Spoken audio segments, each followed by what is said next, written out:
Boa noite, bom estar conversando com vocês.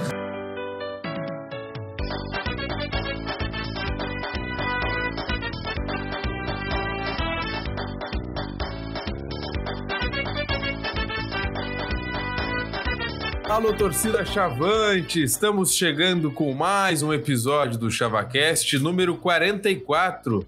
E estamos chegando com 1,5 milhão de sorrisos e 1,5 milhão de notas de R$1 no bolso. Pô, imagina! O Brasil, que se classificou para a terceira fase da Copa do Brasil, eliminou Manaus na Baixada, 1-0. E agora, rapaz, a gente vai enfrentar o Brusque na semana que vem. Já tem jogo em seguidinha, mas a gente vai falar mais sobre isso. Eu sou o Pedro Henrique Krieger, não estou sozinho aqui nos nossos modernos estúdios de estrutura invejável. Está comigo também a Alice Silveira. Bem-vinda, Alice. Boa noite. Estamos aí, estou mal acostumada aí com esse time jogando assim. Não sei nem direito como reagir, dar esse resultado, essa vitória, essa classificação, esse dinheiro todo. Mas estamos aí, sobrevivi o jogo, estamos aí. O Brasil que fez história com essa vitória na Baixada na noite dessa quarta-feira, 1-0 contra o Manaus. Foi a primeira vitória do Brasil na história da competição e também a primeira vez que o Brasil avançou à terceira fase. Poucos clubes aí sobraram já nessa etapa. Embolsamos 1,5 milhão, né, valor bruto, aí vai ter alguns descontos, mas enfim, é uma grana muito importante que o Brasil conseguiu. E sobre essa partida que teve o gol do zagueiro Lázaro, nós vamos falar um pouquinho a respeito. Eu estive na Baixada, o Leon, a Alice estava na Baixada, o André, quase todo mundo do ChavaCast que mora em Pelotas se fez presente. Eu quero saber de ti, Alice, o que chamou mais atenção positivamente e também negativamente, se tiver, do time do Brasil nessa partida, nesse confronto? Eu acho assim, eu vi o time, eu pelo menos senti isso, não tive tempo de conversar muito com outros torcedores sobre, acabei que eu fiquei meio distante dos grupos de WhatsApp entre ontem e hoje. Não encontrei também muita gente na rua para conversar sobre, mas eu senti que houve mais um entrosamento assim, coletivo do time nesse jogo. Eu até falei com o pessoal que estava assistindo comigo lá na hora, que não estava acostumado ali a ver o Brasil trocando passe. Eu vi o time trocando passe com facilidade, com naturalidade. Uma coisa que pra gente aí já tava escasso, né? Não estava acostumado a ver nos últimos jogos. Eu senti então esse entrosamento coletivo mais forte nesse jogo de ontem. E eu acho assim que muito desse momento passa pela presença do GG. Eu senti que ele foi um jogador que chegou para mudar tudo, assim, para mudar completamente esse panorama do time do Brasil.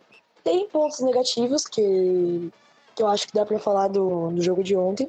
Um pouquinho de umas falhas individuais, muita falha individual do Ednei. Ele é um cara que, quando vai falar de falha individual, é o primeiro para falar.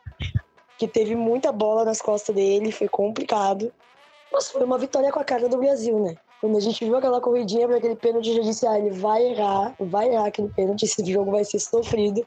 E aquela vitóriazinha sofrida de 1-0, que é a cara do Brasil, né? Que não pode conquistar nada sem fazer o torcedor sofrer. Mas, no fim das contas, valeu. Falando um pouco sobre isso, Alice, o Vinícius Guerreiro, jornalista do Diário Popular, ele fez um fio no Twitter, né, uma série de tweets sobre a partida. Ele que tem já há algum tempo fazendo análises com números, análises táticas, bem interessante. Recomendo o pessoal que não conhece ou ler no jornal ou acompanhar pela internet no Twitter do próprio Vinícius. E ele destacou dois pontos positivos ali do Papa que foram aplicadas, táticas ali que foram aplicadas no campo, e ele considerou que duas foram fundamentais: a pressão alta e o bom aproveitamento no jogo físico, né? E ele destacou isso com um protagonista que foi o Wesley Pacheco, que ajudou muito, na opinião dele, né, para aplicar essas ideias em campo. Também destacou o GG e a participação do Simeão. O jogo, como bem disse a Alice, teve o pênalti ali que o Simeão perdeu. Foi uma partida que o Brasil fez um grande primeiro tempo e teve tudo para praticamente garantir a classificação nessa primeira etapa, nos primeiros 45 minutos. Teve a ótima cobrança do GG para o gol do Lázaro, uma cobrança daquelas que deixa o goleiro numa situação muito ruim. O goleiro do Manaus, inclusive, que parecia que tinha sabão nas luvas, né? Não conseguia segurar uma. E em seguida, uma ótima jogada entre GG e Wesley Pacheco. O Wesley foi derrubado na área, teve o pênalti, teve expulsão do jogador do Manaus. O Brasil ficou com um a mais naquele momento e com a possibilidade de abrir 2-0. Seria com certeza um resultado ali. Acho que ninguém esperava algo nesse sentido. E o Brasil poderia voltar muito mais tranquilo para a segunda etapa. O que a gente viu foi um jogo nervoso, um jogo grande, né? Valendo muito dinheiro, valendo muita coisa. O Manaus voltou bem, na minha opinião, e um time muito ágil, né? O que a gente já esperava, essa dificuldade. O Brasil depois teve a expulsão do Poveda, e aí igualou o 10 contra 10. E teve, acho que o maior adversário do Brasil nessa partida, maior adversário não, mas uma das maiores dificuldades foi o condicionamento físico do time, né? A gente tem notado nas últimas partidas, no início a gente achava que era o tempo de preparo, né? Que é muito curto, mas até agora, fisicamente, o Brasil demonstra uma deficiência maior em relação às outras equipes. Parecia que o Brasil estava jogando de calça jeans ali no determinado momento do jogo, Manaus voando, passando de moto, patinete, o que vocês imaginarem. Mas mesmo assim o Brasil conseguiu ainda uns 3 contra-ataques, poderia ter matado ali a partida. Não fez o segundo gol, mas também não tomou. Manaus levou alguns perigos, mas olhando agora com a cabeça mais fria, já tranquila, o Manaus não conseguiu exercer uma pressão tão perigosa assim. O Brasil saiu tranquilo da partida. O Brasil que já sabe quem vai ser o seu próximo adversário na Copa do Brasil, vai ser o Brusque de Santa Catarina. São 2 jogos. Teve sorteio hoje dos mandos de campo na CBF, no Rio de Janeiro. Inclusive, o ChavaCast propôs uma enquete no Twitter para saber o que a torcida gostaria mais, se fosse o primeiro jogo na Baixada ou o jogo de volta na Baixada. 64% da torcida, dos torcedores aí que votaram, queriam que o jogo de volta, a decisão, fosse no Estádio Bento Freitas, mas não vai ser assim. Pelo sorteio de mandos, o Brasil joga primeiro em Pelotas, decide o segundo jogo em Santa Catarina. Já tem até data e dia, né? Vai ser no dia 12, quinta-feira que vem. Hoje é quinta, na próxima quinta, 9h30 da noite. Então é um jogo já valendo R$2 milhões e uma classificação ainda mais inédita para a próxima fase. Não tem tempo nem de respirar, né? Já vem sofrimento direto na semana seguinte. É absurdo. Antes de passar para ti, Alice, que eu vou te fazer outra pergunta, temos um áudio do Leon Sanguiné, que não pôde participar hoje aqui nos nossos estúdios, mas mandou um áudiozinho para falar sobre o que ele viu e o que achou da partida. Boa noite, não sei que horas estão ouvindo isso. Vou aqui mandar um áudio, então, já que hoje eu não pude participar do programa, por motivos maiores, menores, enfim.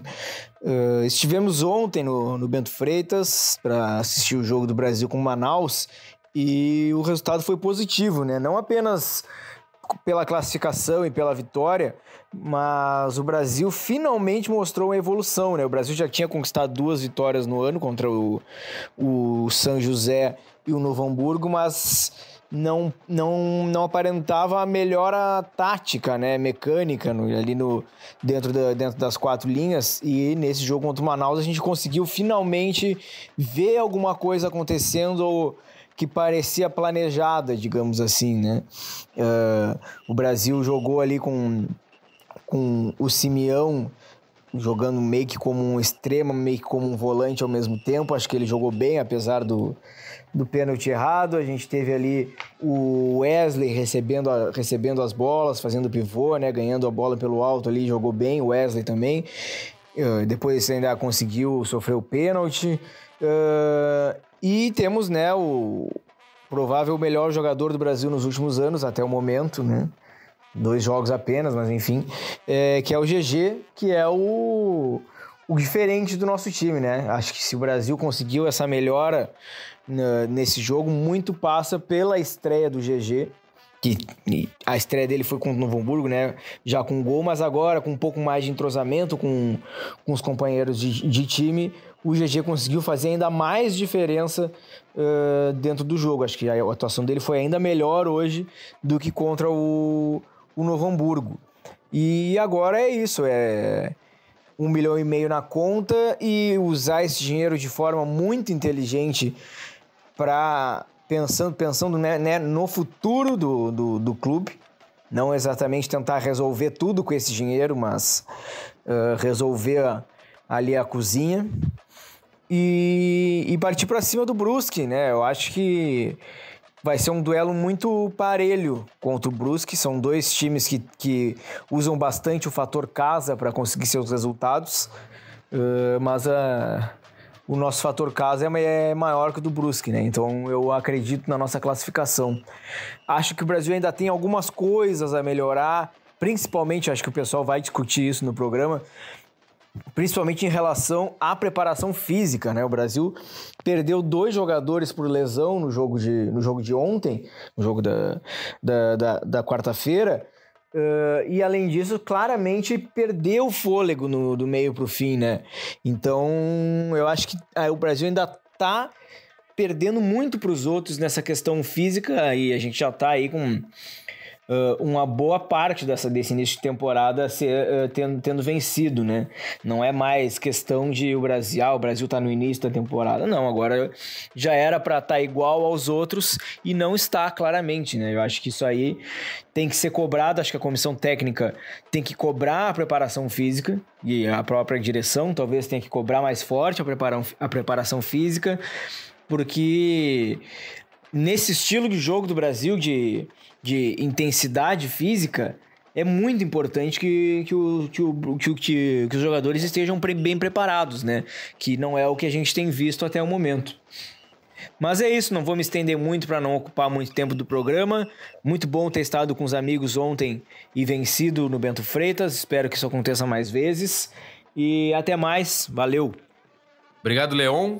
Alice, já focando no nosso próximo adversário, a gente tem Gauchão agora domingo, a gente vai falar sobre isso rapidamente, mas focando no Brusque, o atual líder do Campeonato Catarinense, com investimento de uma loja que abriu Pelotas recentemente, inclusive não vamos citar nomes porque não estamos sendo patrocinados. Mas o que tu achas? Dá para passar? O Brasil tem condições de fazer frente e avançar a próxima fase?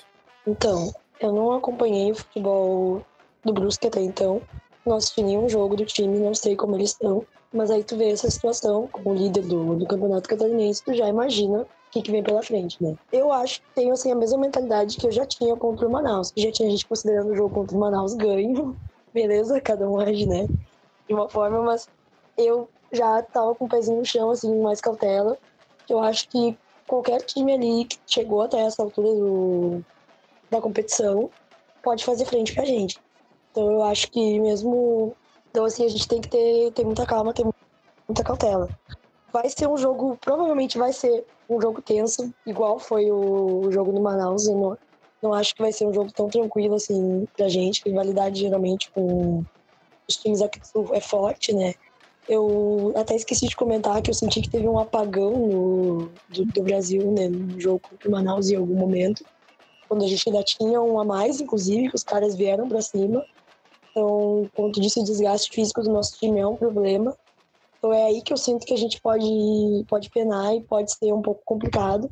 Eu acho que o jogo contra o Brusque é mais um jogo para ter o pé no chão, para tentar conquistar a classificação com tranquilidade, mas sim, com muita cautela. E como tu bem disse, né, Alice, o calendário não para. O Brasil vai ter uma maratona de jogos, muito jogo na sequência. O Brasil tem agora domingo pelo Campeonato Gaúcho em Porto Alegre, no estádio Beira-Rio, às 7h. O Brasil tem esse jogo importante aí pelo Campeonato Gaúcho. No próximo domingo, aí tem jogo quinta, né? Pela Copa do Brasil. Depois, no próximo domingo, dia 15 de março, tem Brasil e Ipiranga na Baixada, outro jogo importante. E no outro domingo, pelo Campeonato Gaúcho, tem o Clássico Brapel na Boca do Lobo. E aí vai ter o jogo de volta também nesse meio tempo.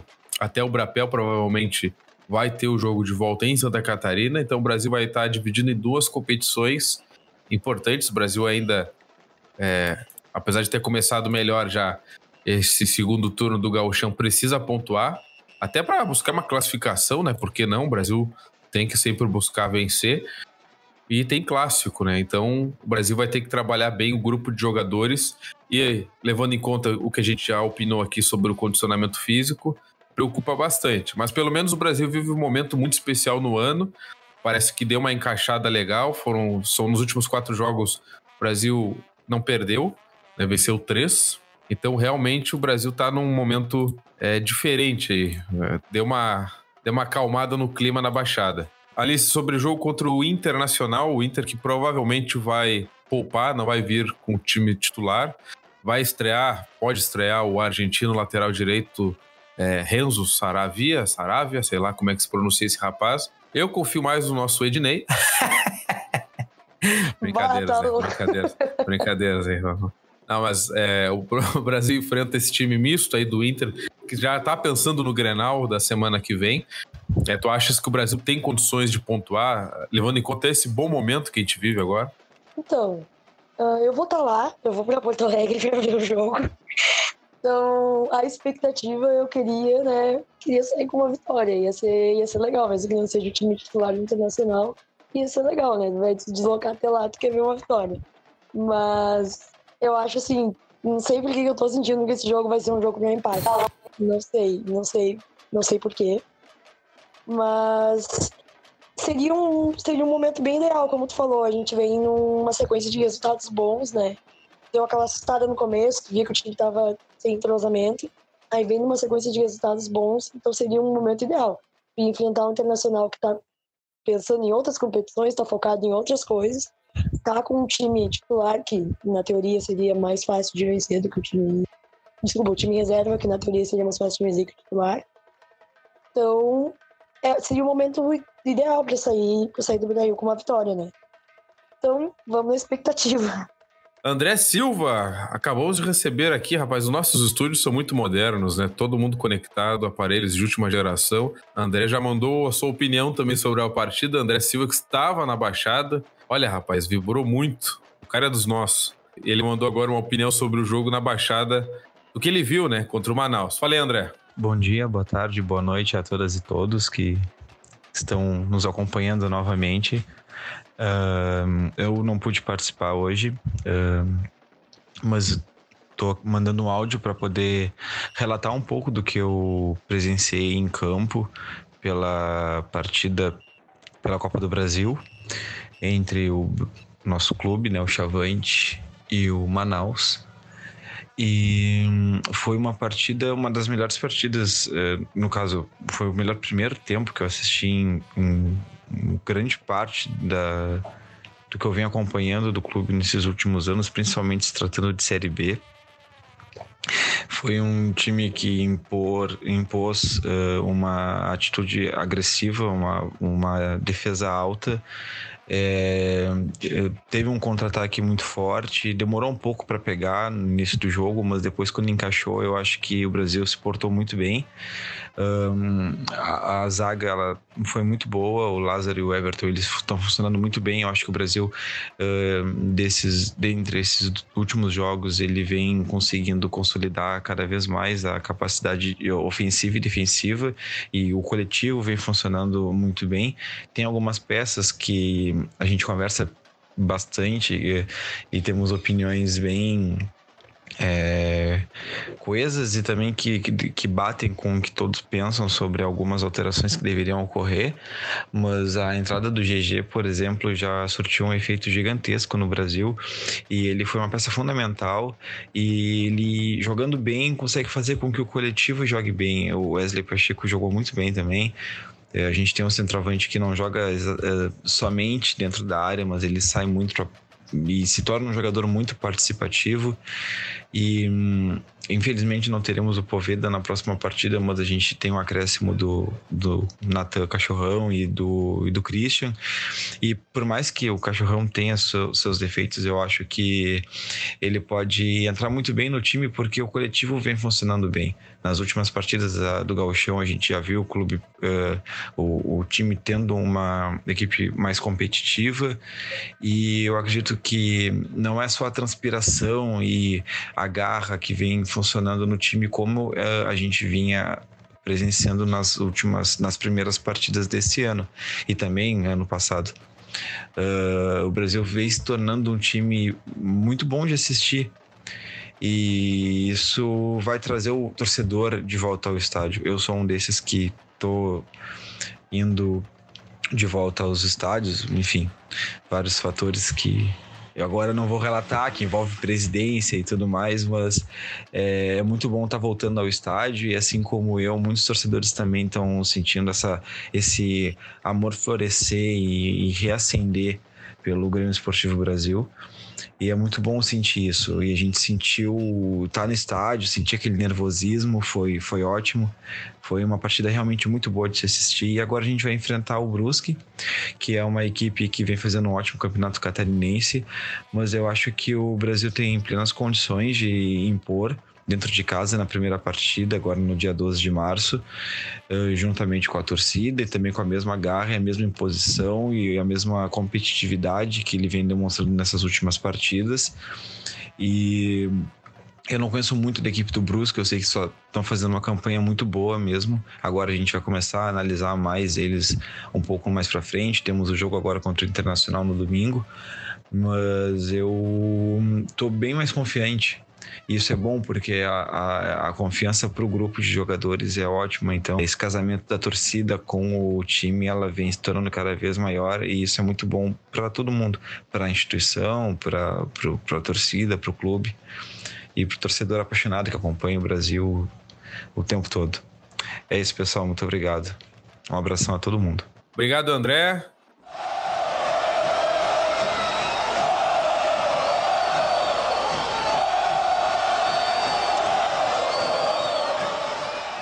Já que falamos um pouco sobre o futebol, né? O Brasil que agora tem esse calendário pesado, temos que falar sobre outro assunto que está surgindo aos poucos, que tem dividido, inclusive, nossa equipe do ChavaCast no WhatsApp sobre o STJD. O Brasil sendo julgado após denúncia do Pará. Estão aí ativando aquela lei do fair play financeiro. Enfim, dá uma confusão, pouca gente entende do que está acontecendo.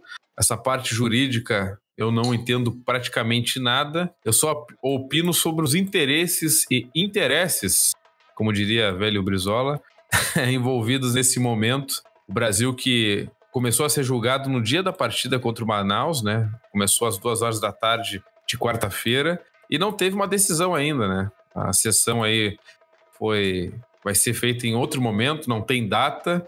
E pela matéria publicada no STJD, os auditores, por maioria, decidiram por prudência baixarem diligência para apensar, cara, por que uso esses termos? Todos os casos análogos que envolvam inadimplento por parte do Clube Brasil de Pelotas.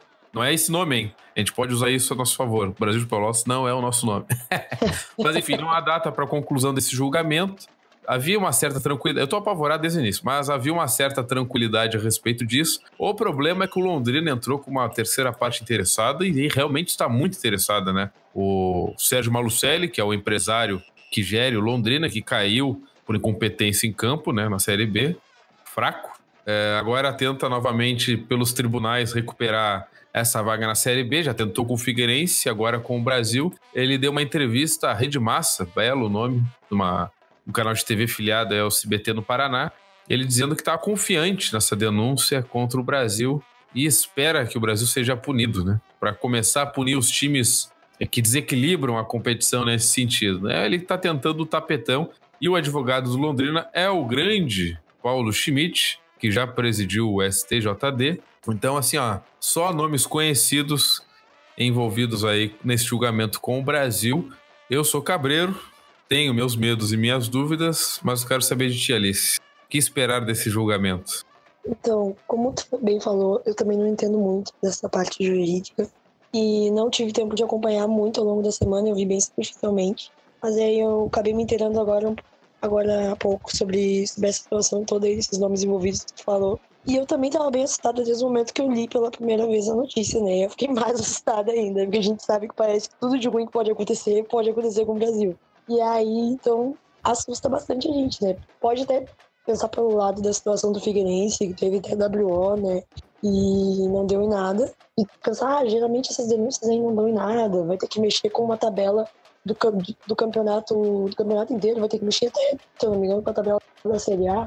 Não sei se acabaria mexendo. Mexeria com toda uma tabela do campeonato. Tem outras partes envolvidas, então não sei, né, se realmente isso seria levado pra frente. É uma situação que assusta, porque vai mexer de novo, a gente vai ter que sofrer, além de sofrer dentro de campo, vai ter que sofrer fora de campo também. time não tá nem jogando aí pra fazer a gente sofrer, já vai tomar um tapetão, tomar um rebaixamento. É uma situação que preocupa, porque a gente pensa por esse lado sempre, né? Que as coisas ruins sempre vão acabar acontecendo com o Brasil. Tomara que não dê nada.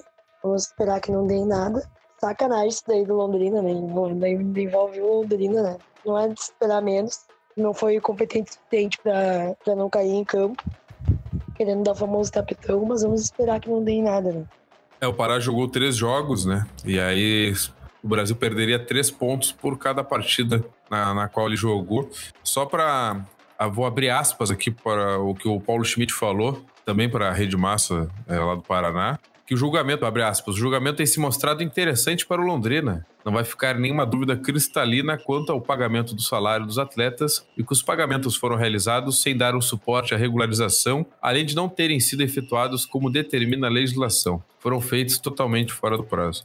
Olha, analisando por fora, eu não vejo como, a não ser que forcem a barra, né, do Brasil ser punido com uma severidade tão grande, mas assusta, né? Envolve dinheiro, envolve Sérgio Malucelli, que é um cara conhecido no meio, envolve Paulo Schmidt, que é um cara que foi presidente do STJD. Eu não confio muito nesse órgão, então realmente assusta por isso. Mas a gente vai ter que esperar, não dá para ficar chorando pelo leite que não derramou ainda. E o Brasil tem jogos importantes nesse meio tempo, a gente tem que focar dentro de campo, que é o que o Londrina não fez, né? Então a gente tem que jogar futebol. Não, eu tava só aqui pensando e refletindo que haja coração para essas próximas semanas, né? Meu Deus do céu, pelo amor. E só aproveitando então o espaço, agradecer a torcida Chavante aí pela forma como tá ouvindo o ChavaCast. Na Baixada ontem, antes de entrar no estádio, algumas pessoas nos reconheceram e gritavam, e aí ChavaCast, e elogiaram a entrevista com o Kleber. Inclusive, quem não ouviu ainda a entrevista com o Kleber, recomendo. É um cara chavantaço pra caramba. E a gente tem aumentado as nossas audiências aí dos nossos episódios. A entrevista com o Rogério, como a gente já esperava, quebrou todos os recordes anteriores. Vai demorar algum outro episódio ultrapassar. Talvez o próprio Rogério com a segunda parte, que a gente pretende gravar um dia sobre 2012 pra cá. E a gente vai tentando acompanhar o Brasil do nosso jeito, né? A gente não tem como oferecer uma periodicidade tão grande como um veículo de imprensa que trabalha o dia a dia, né? É o seu trabalho, nós temos todas as nossas funções nos nossos trabalhos, então é diferente a relação, mas a gente tenta manter em dia os episódios e as entrevistas. Para a semana que vem não temos entrevista marcada ainda, apesar de quinta-feira ser o jogo contra o Brusque, né? Então acho que todas as atenções voltam para o campo, mas em breve teremos novos entrevistados. Sugestões são bem-vindas e quem quiser também participar do grupo do ChavaCast no WhatsApp, que se chama Sanatório ChavaCast, um ótimo nome. É só mandar uma mensagem para nosso Twitter, nosso Facebook, enfim, ou nos procurar, que a gente adiciona ali no grupo. Tem debates muito interessantes ali, apesar do nome Sanatório. A gente tentou... Não tem corneta. Não tem. não tem corneta. E a gente liberou o link do WhatsApp esses dias e entrou muito chavante, mas entrou muita gente aleatória também, mandando meme, coisa assim. A gente teve que dar uma limitada aí. Mas todos são bem-vindos. Olha só, o Lucas Maffei, que não pôde gravar, mandou uma mensagem. Trabalho desde jornalismo, passando por internet e chegando a vaca de leite. É verdade, tem jornalista, tem gente trabalhando no cabo de internet. Sabe quando a sua internet cai? Aí, culpa de Gustavo Iribarren, que não aperta o botão lá para liberar a internet. Pode xingar ele que cuida da internet. Até chegar a vaca de leite, né? O Lucas Maffei aí sempre trabalhando com leite também. Se o leite estiver azedo, é culpa do Lucas. Começa. Que palhaçada. Meu Deus. Então tá, pessoal. Obrigado pela audiência, pela companhia. Alice, muito bem-vindo novamente. Obrigado por ter participado. Seguimos. Valeu pelo convite novamente. Tamo junto.